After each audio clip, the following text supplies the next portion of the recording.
Hey everyone, welcome to a new episode of the Bringing an Idea to Life series. If you're new here, I'm Izzy and I'm a freelance illustrator and software developer. I started this series to share my creative process with you and show you how an idea can grow step by step into a finished piece. In episode 1, we talked about designing a character starting from prompts, from character ideation to sketches, color palettes, and final design. In episode 2, I took you through my full process of designing and illustrating a book cover. And today, in episode 3, I'm going to show you how to design and illustrate a comic book page. I chose the iconic Harry Potter scene with all the flying Hogwarts letters to use as an example. Since it's a pretty known scene, hopefully it'll be easier for you guys to understand all of the concepts that we're going to cover. We'll start by talking about some of the most important elements characterizing a comic book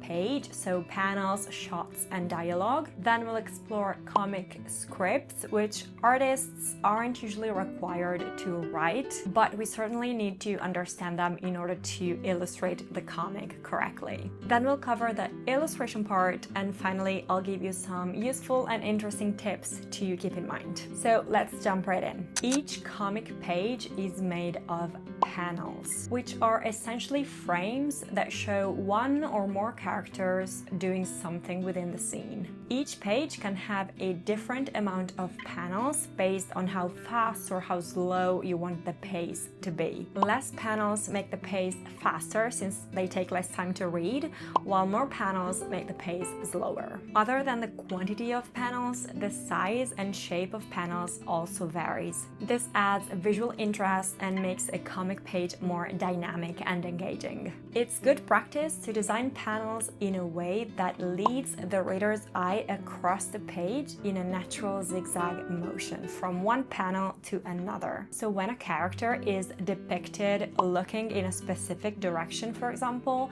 the reader will follow the character's line of sight. And the same happens when an object is pointing in a specific direction. You generally want that direction to be towards the next panel. Another important concept in comic books are shots, which are different ways of laying out a panel based on how you want to tell a story. There are many different types of shots, but some of the most commonly used include the medium shot that shows 1 to 3 characters on a background and all elements have equal importance. The close-up focuses on a character's face to show emotion. The extreme close-up is even closer than the close-up and has a very tight focus on eyes, mouth, or important small objects. An insert is a panel within a panel and is usually an extreme close-up of some part of the bigger panel. The two-shot depicts 2 characters in one single frame. The POV shot shows what a character is seeing and is usually paired with a following panel showing the character's reaction. A low-angle shot looks up at a character, making them appear powerful.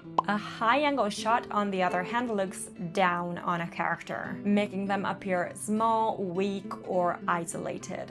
It's great, for example, if you want to show an alienated character or a character experiencing some kind of sadness or confusion. And finally, the establishing shot shows the location or exterior of a scene before cutting to interior scenes. The dialogue is placed into what are called balloons and is usually written in first-person narration. In terms of dialogue, less is often more. Ideally, a single balloon doesn't have more than 3 lines. And if it does, because the character is saying a lot of things, it's advised to separate the dialogue into multiple balloons. Less is often more also in terms of amount of balloons. On a single page, you shouldn't have more than 20. And in a single panel, they shouldn't take up more than 1/3 of the space. Both text and images are usually read from top to bottom and from left to right. And that's why balloons are also very useful to lead the reader's eye naturally across the panels. When adding balloons to a comic, keep in mind that the balloon tails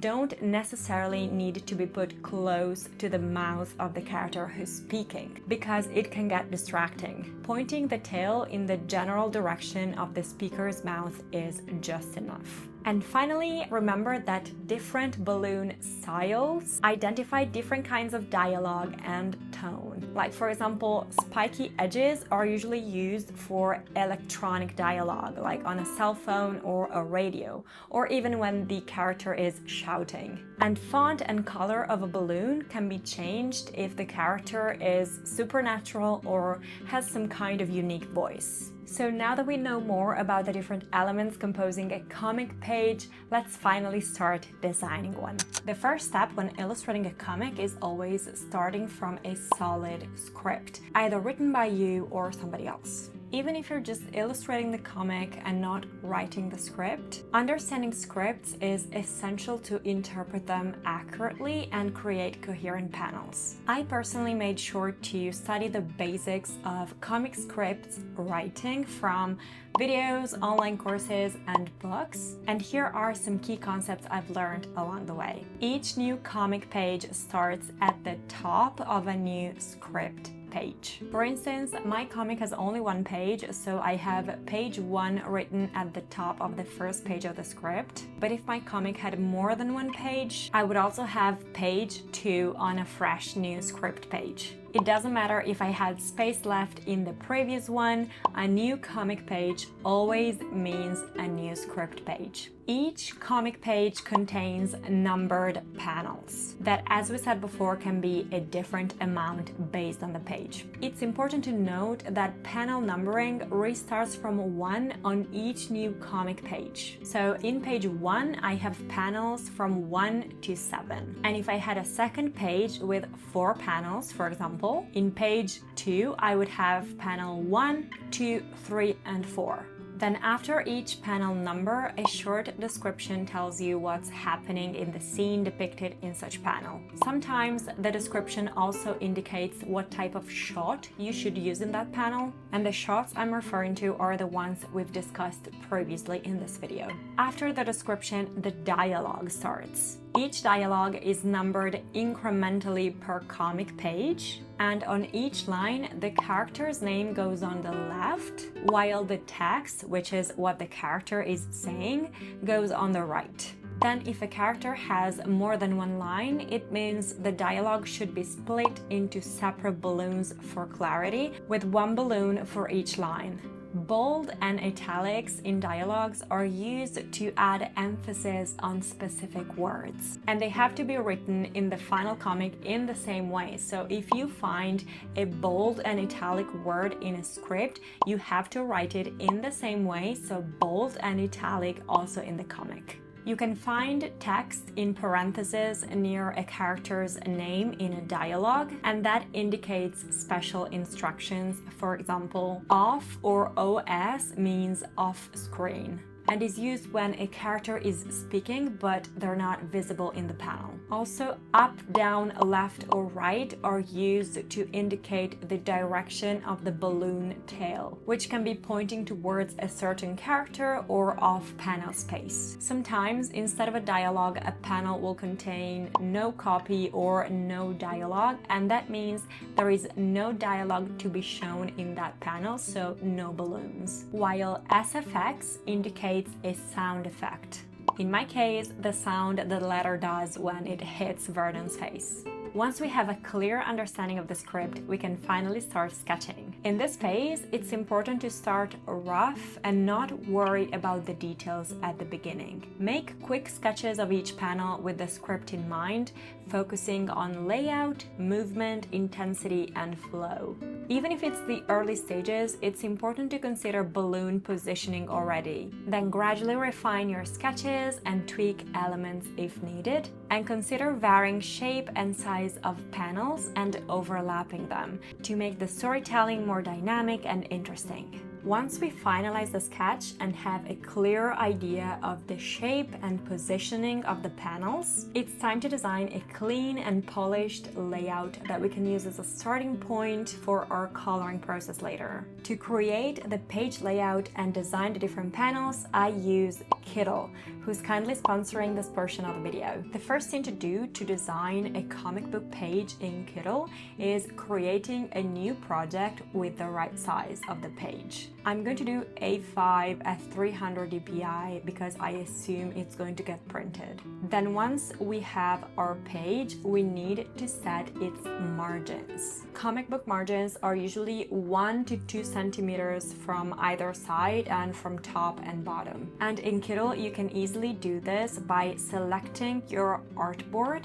and clicking on the plus here next to margin on the right. And here you can set your margin for top, bottom, left, and right side. So assuming we're numbering each page of the comic and that we're going to put the number of the page at the bottom here, I'm going to set the margins to 1 centimeters for top and sides and 2 centimeters for the bottom. Setting the margins here in Kittl is super useful because now let's assume you have an element that you need to place exactly on the margins, exactly at 1 centimeters from the left side and upper side.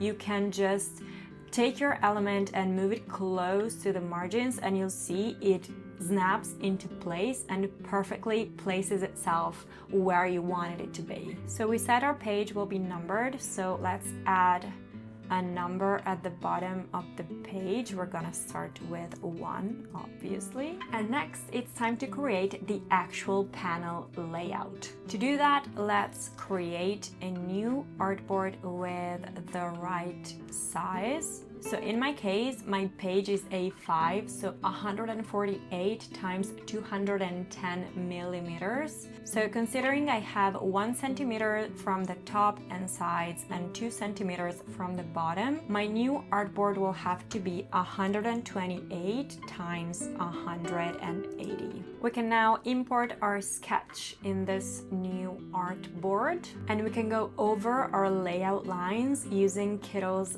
pen tool. So we can basically finalize the borders of each panel. The pen tool is super cool because it lets you create perfectly horizontal and vertical lines because it snaps into place as soon as you get close to a vertical line or a horizontal line. Other than that, you can also set the border weight. Mine is a little bit too big at the moment, so I'm gonna set it to 4. And you can also change the border color. I prefer to have it white, so I'm gonna keep it like that.